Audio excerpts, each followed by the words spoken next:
Good morning everyone. मैं Sakshi Verma LNT college Muzaffarpur से। आपके प्रीवियस क्लासेस में हम लोग डिस्कस कर रहे थे matrices, their properties, types of matrices and then हमने ऑपरेशन ऑन मैट्रिसेस डिस्कस किया था। आज की क्लास में एक क्विक रिवीजन है डिटर्मिनेंट ऑफ मैट्रिसेस का and then we will discuss row operation on matrices and उसके बाद हम अपना मेन टॉपिक जो कि रैंक, एक्लेन फॉर्म वगैरह जो कैलकुलेट करना है मैट्रिसेस का वो डिस्कस करेंगे। So come here for determinant portion. Since you all are undergraduate students, तो आप सबको क्लास 12 में डिटर्मिनेंट ऑलरेडी आता होगा। एक क्विक रिवीजन है।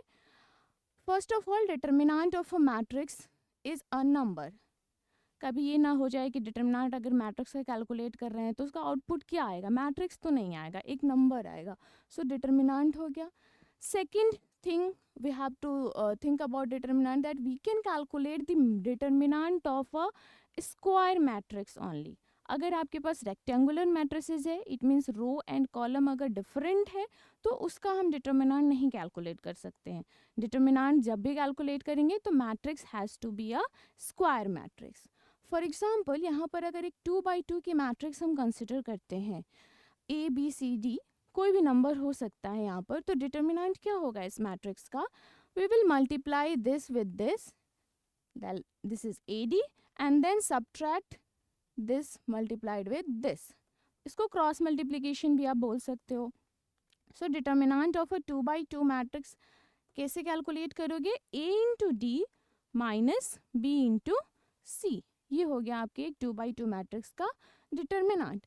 फॉर एग्जाम्पल, अगर मैं यहाँ एक मैट्रिक्स दूँ 1 2 3 4, so what will be the determinant for this matrix? अगर आपको डिटर्मिनेंट कैलकुलेट करना है तो either you can write this determinant of A or you can use the symbol of modulus here which we write like this. ठीक है, ये determinant क्या होगा आपका? This 1 will multiplied with 4, 1 into 4, then minus 2 into 3, which will be 4 minus 6 and this is minus 2. तो matrix की determinant कितनी आई है? मैट्रिक्स -2। यू कैन सी जो डिटर्मिनेंट है वो नेगेटिव है, तो डिटर्मिनेंट नेगेटिव हो सकता है, पॉजिटिव हो सकता है, ज़ीरो हो सकता है, कुछ भी रियल वैल्यूज़ पॉसिबल है। अगर आपकी मैट्रिक्स की एंट्री अगर कोई कॉम्प्लेक्स नंबर है तो आपको उस अकॉर्डिंग फिर डिटर्मिनेंट आएगा। ठीक है, अभी हम लोग फिर एक 3x3 मैट्रिक्स के लिए डिटर्मिनेंट कैलकुलेट करना देखते हैं। So will move to the next slide here. Again अगर 3x3 की का डिटर्मिनेंट हो, as you all know, first entry with the positive sign, then determinant of this matrix, which matrix? This, then second entry with the negative side sign and determinant of, ये आपका cancel हो जाएगा और ये cancel हो जाएगा, तो क्या बचेगा? D F G I. So we have D I minus F G. Clear?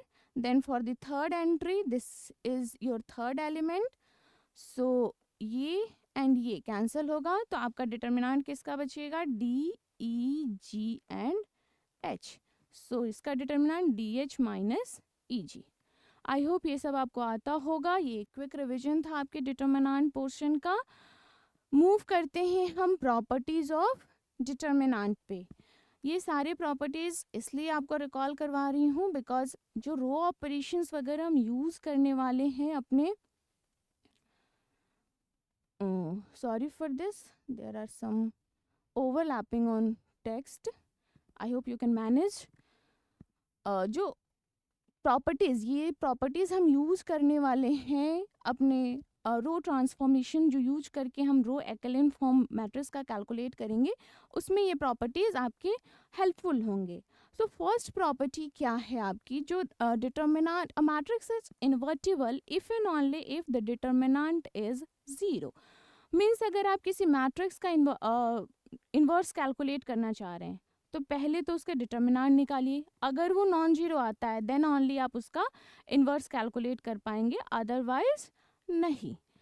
If you remember, मैंने मैट्रिक्स ऑपरेशन में आपको एडिशन, सब्ट्रैक्शन, मल्टीप्लिकेशन करवाया था बट डिवीजन नहीं करवाया था। This is the reason, actually matrix जो है वो कोई नंबर नहीं है, तो आप उसको डायरेक्टली डिवाइड नहीं कर सकते हो। बट डिवीजन को अगर हम रेसिप्रोकल के टर्म में लें, 1 के टर्म में लें, तो काइंड ऑफ आप उसको इन्वर्स से रिलेट कर सकते हो। सेम तो नहीं है, सिमिलर भी नहीं है, बट पॉसिबिलिटी तब होती है आप इन्वर्स कैलकुलेट करने की, जब आप उसका determinant non zero find out कर पाओ। तो ए इन्वर्स अगर कैलकुलेट करना हो तो we calculate like this: 1 upon determinant of a matrix into adjoint of that matrix। इस पे आपके क्लास 12 में पूरा चैप्टर है जो आपने कैलकुलेट किया होगा ऑलरेडी। सिंस डिटर्मिनेंट ऑफ ए से हम डिवाइड कर रहे हैं, एंड डिवीजन तभी अलाउड होता है जब वो क्वांटिटी एक नॉन जीरो नंबर हो, दैट इज वाई इन्वर्स तभी पॉसिबल है जब आपका मैट्रिक्स का डिटर्मिनेंट नॉन जीरो हो। Move to the second topic, certain row operations affect the determinant. मतलब आप वो रो ऑपरेशंस यहाँ पर हैं जिनसे आपका डिटर्मिनेंट अफेक्टेड होता है। अगर आपके पास कोई ओरिजिनल मैट्रिक्स है लाइक दिस 1 2 3 4, जिसका डिटर्मिनेंट हमने कैलकुलेट किया ऑलरेडी विच इज -2, तो आपकी फर्स्ट थिंग क्या है, swapping two rows multiplies the determinant by -1। Means what, अगर मैंने ये फर्स्ट रो और सेकेंड रो को स्वैप कर दिया, यहाँ पर हमारे पास 2 ही रो है, कितने भी रोज पॉसिबल थे, बट अगर आप स्वैप कर दोगे तो आपका जो फाइनल मैट्रिक्स का डिटर्मिनेंट जो आएगा, जो न्यू मैट्रिक्स का डिटर्मिनेंट है, वो प्रीवियस मैट्रिक्स के डिटर्मिनेंट से -1 से मल्टीप्लाई हो जाएगा। लाइक अगर मैं लिख दूँ बी मैट्रिक्स एज 3 4 1 2 और आपको ऑलरेडी ए मैट्रिक्स का डिटर्मिनेंट पता है, तो बी मैट्रिक्स का डिटर्मिनेंट हो जाएगा this -2 multiplied with again some -1 and the answer will be 2। तो अगर किसी एक मैट्रिक्स का डिटर्मिनेंट आपको पता है और आप क्लियरली देख रहे हो कि वहाँ सिर्फ स्वैपिंग ऑफ रोज है, तो आप एक नेगेटिव से मल्टीप्लाई करके तुरंत डिटर्मिनेंट कैलकुलेट कर सकते हैं। The second thing, multiplying a row by a scalar multiplies the determinant by that scalar multiply। मतलब आप किसी एक रो को, रो मीन्स रो की सारी एंट्रीज को किसी एक नंबर से मल्टीप्लाई करते हैं, तो जो न्यू मैट्रिक्स का डिटर्मिनेंट आएगा वो भी उस नंबर से मल्टीप्लाइड हो जाएगा। Second thing, adding a multiple of one row to another does not, ये आपको देखना है यहाँ, does not change the determinant. मगर इट मीन्स व्हाट, अगर आप 2 रोज को सम कर देते हैं या किसी एक रो में किसी नंबर से मल्टीप्लाई करके दूसरे रो से सम करते हैं, तो ये जो रो ऑपरेशन है आपका, ये आपका डिटर्मिनेंट में कोई चेंज नहीं लाता है। इसी चेंज और चेंज नहीं आने की वजह से कुछ आपके बेसिक रो ऑपरेशंस हैं, जो 3 बेसिक रो ऑपरेशंस है, वो मैं आपको नेक्स्ट स्लाइड में डिस्कस करूँगी। पहले यहाँ डिटर्मिनेंट की प्रॉपर्टीज़ को ही ख़त्म कर लेते हैं। The third one is the determinant of a matrix is same as the determinant of its transpose। Transpose I hope मैंने डिस्कस किया हो।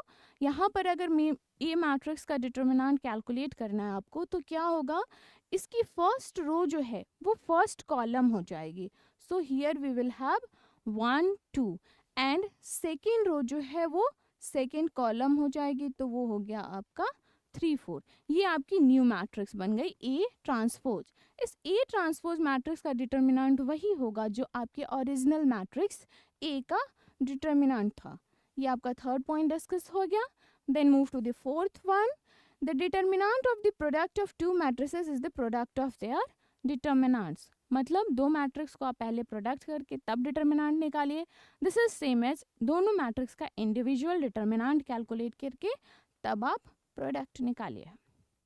Okay, then the fifth one, if all the elements of a row or a column are 0 then the determinant has to be 0। मतलब अगर आपके पास कोई सी भी एक कॉम्प्लिकेटेड मैट्रिक्स है लाइक दिस, ऐसा कुछ, तो आपने क्या देखा, तुरंत एक रो इसके पास ऐसी है जिसकी सारी एंट्री 0 है, तो तो नो नीड टू कैलकुलेट, आप क्या पूरा कैलकुलेशन करो और तब डिटर्मिनेंट कैलकुलेट करो। इस मैट्रिक्स का डिटर्मिनेंट ऑलवेज 0 ही होगा। कैसे? क्लास 12 में आपको बताया होगा। आप जो एक्सपांशन, जो मैंने इससे प्रीवियस स्लाइड में जो एक्सपांसन कैसे बताया था फर्स्ट रो के अकॉर्डिंग, अगर आप वो सेकेंड रो के थ्रू कर दीजिएगा तो फिर ऑब्वियसली सारे एलिमेंट्स जो हैं वो 0 से मल्टीप्लाइड होंगे, एंड दैट इज़ वाई आपका आंसर क्या आ जाएगा? 0। तो ये 5 प्रॉपर्टीज हो गए आपके डिटर्मिनेंट के। याद आपको प्रीवियस क्लास में भी मैंने आपको कुछ टास्क दिया था, वो मैंने आपको नेक्स्ट क्लास में डिस्कस कर लिया। ओके, सो यहाँ आ जाते हैं। अब यहाँ से यू कैन सी कि आपका मेन सिलेबस स्टार्ट हो गया है। लर्निंग आउटकम्स क्या होंगे इसके बाद हमारे, वो मैंने आपको हाईलाइट करवाया है। पहले हम रो ऑपरेशंस को पढ़ने वाले हैं, then we will apply this elementary row operation to convert a matrix into simpler form, echelon form, row reduced echelon form वगैरह बनाएंगे हम। इस रो रिड्यूस्ड echelon फॉर्म को यूज़ करके रैंक डिसाइड करेंगे, एंड रैंक वगैरह यूज़ कर इसमें रैंक की ज़रूरत नहीं पड़ेगी। रो ऑपरेशंस ही यूज़ करके हम क्या कैलकुलेट करेंगे? Inverse of a matrix. Now the point is, ये सब हम क्यों पढ़ रहे हैं? इन सब को यूज़ करके हम एक प्रॉब्लम सॉल्व करेंगे जिसको हम बोलेंगे solution of a system of linear equation. जो मेन प्रॉब्लम, जो मेन टास्क है, जो हमारे डे टू डे लाइफ के प्रॉब्लम को सॉल्व करने वाला है, उन सब की अभी तैयारी चल रही है। Okay, so let me close this window. Next पे मूव करते हैं। मैं आपको पहले ये बताती हूँ कि रो echelon फॉर्म या फिर echelon फॉर्म होता क्या है किसी मैट्रिक्स का। पहली कंडीशन क्या है रो echelon फॉर्म की, कि जिसकी भी जितने भी इसके 0 रोज हैं that should be in bottom. मतलब अगर मैट्रिक्स में कोई 0 रो है तो वो फर्स्ट रो सेकेंड रो ऐसा नहीं होगा। अगर मैट्रिक्स 3x3 की है तो उस 0 रो को बॉटम में ही होना होगा। अगर 4x4 की मैट्रिक्स है तो उसको 4th रो ही होना होगा। The next thing, each leading entries से मेरा मतलब है, और you can say pivot element, कि जब आप मैट्रिक्स को echelon फॉर्म में डिक्लेयर कर रहे हो उस टाइम पे पिवट एलिमेंट आपका क्या होता है? The first non zero element in every row. The first non-zero element in every row in the echelon form of a matrix is pivot element. तो आप यहाँ पर देखिए, इसको अगर मुझे डिसाइड करना है कि ये मैट्रिक्स जो है वो echelon फॉर्म में है या नहीं, तो हियर वी कैन सी कि इसकी फर्स्ट नॉन जीरो एलिमेंट 2 यहाँ पर है, ठीक है। अब जो यहाँ आप मूव कर रहे हो सेकेंड रो में, तो फर्स्ट नॉन जीरो एलिमेंट आपका इस पोजीशन पे है, ठीक है। यहाँ देखते हैं, first non zero element first position पे है, क्लियर। बट सेकेंड रो में जब आप आओगे तो ये जो एलिमेंट है ये फर्स्ट नॉन जीरो एलिमेंट है, लेकिन ये डायगोनली नहीं आया, तो दैट इज़ वाई ये जो एलिमेंट है वो, ये जो मैट्रिक्स है वो echelon फॉर्म में या फिर we can say row echelon form में नहीं है। इस मैट्रिक्स के लिए, और यहाँ पर एक एग्जांपल है, this matrix is in echelon form. कैसे? क्योंकि यहाँ जो जीरो एलिमेंट, जो जीरो रो है वो बॉटम में है, फर्स्ट कंडीशन सेटिस्फाइड। सेकंड, जो फर्स्ट नॉन जीरो एलिमेंट है फर्स्ट रो का, उसकी पोजीशन ये है, good.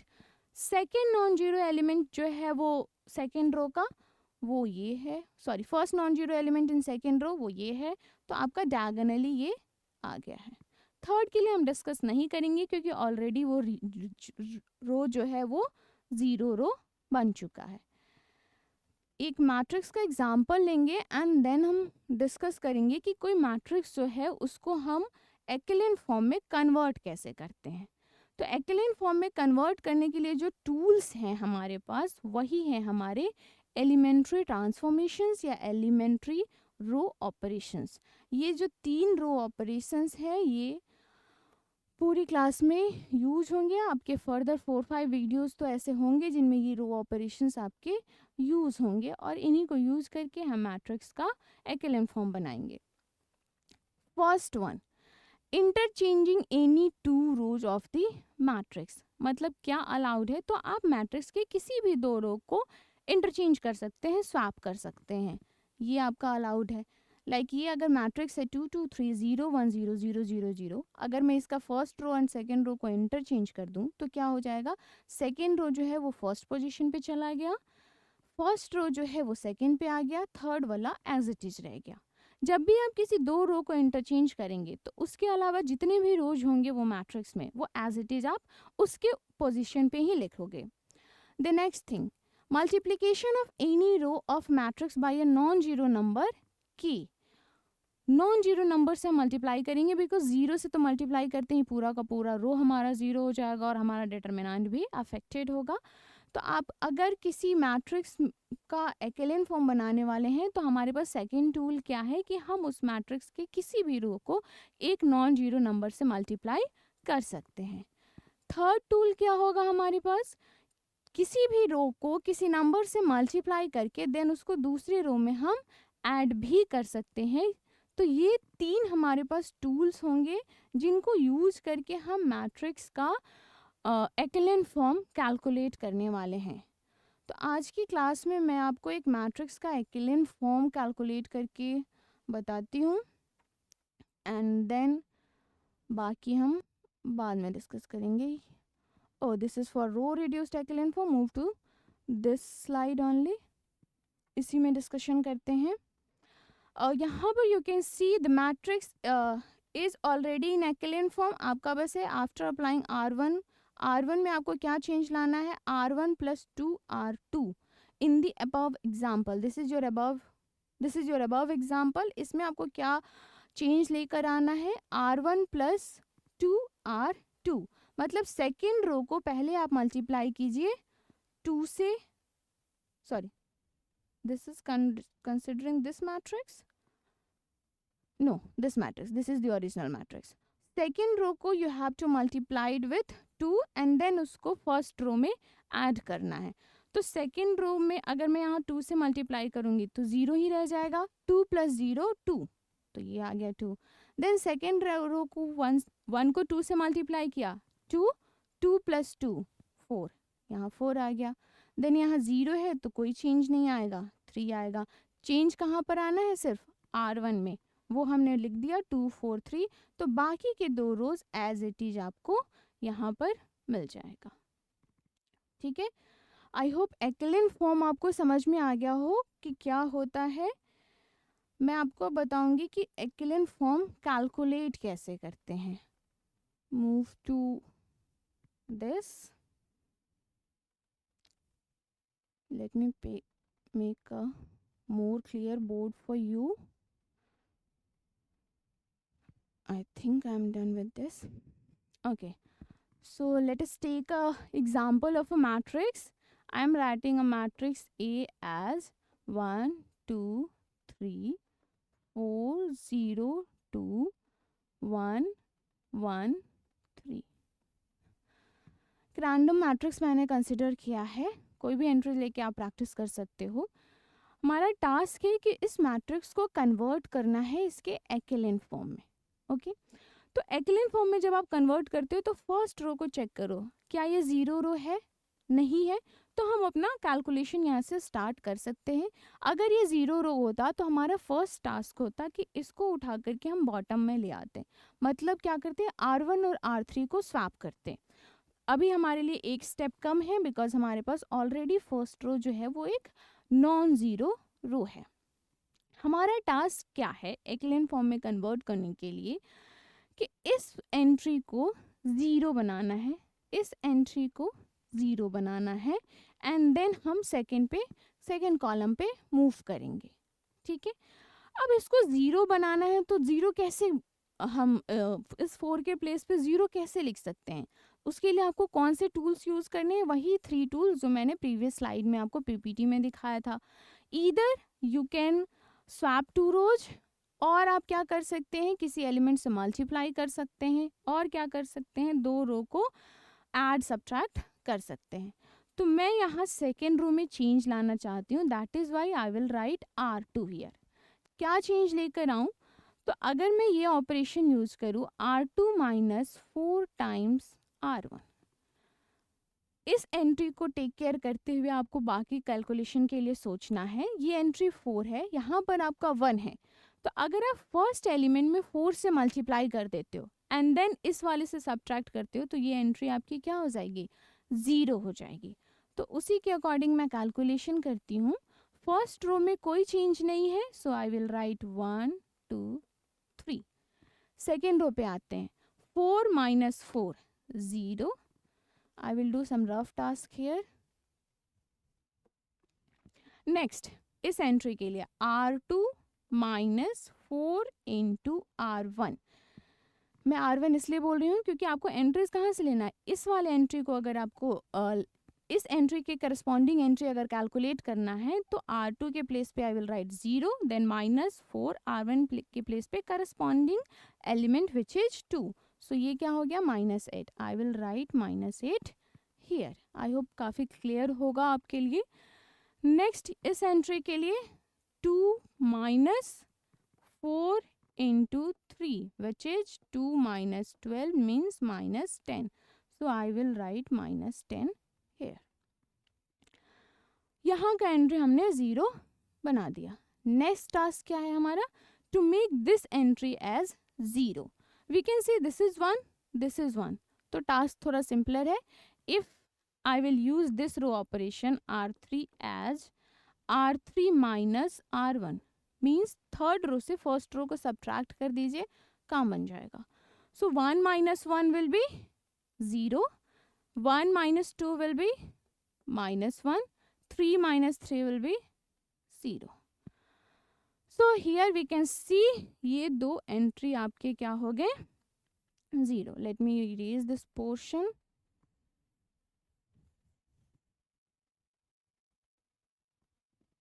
Okay, so first row में आपका ये पिवट एलिमेंट हो गया।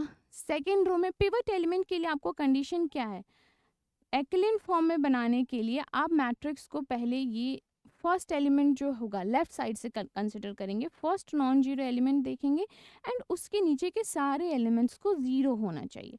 तो ये आपका फर्स्ट नॉन जीरो एलिमेंट हुआ कहाँ का, फर्स्ट रो का। इसके नीचे के सारे एलिमेंट्स 0 हो गए। तो this is your first pivot element. Next, क्या ये अभी पिवट बना है, नहीं, ये सेकेंड रो का फर्स्ट नॉन जीरो एलिमेंट है, यहाँ तक तो ठीक है, बट इसके नीचे के सारे एलिमेंट्स को 0 भी करना है, वो टास्क अभी परफॉर्म करेंगे हम। सो हमारा नेक्स्ट चेंज किस में आने वाला है, R3 में। सो रो ऑपरेशन आप कौन सा लिखोगे, R3।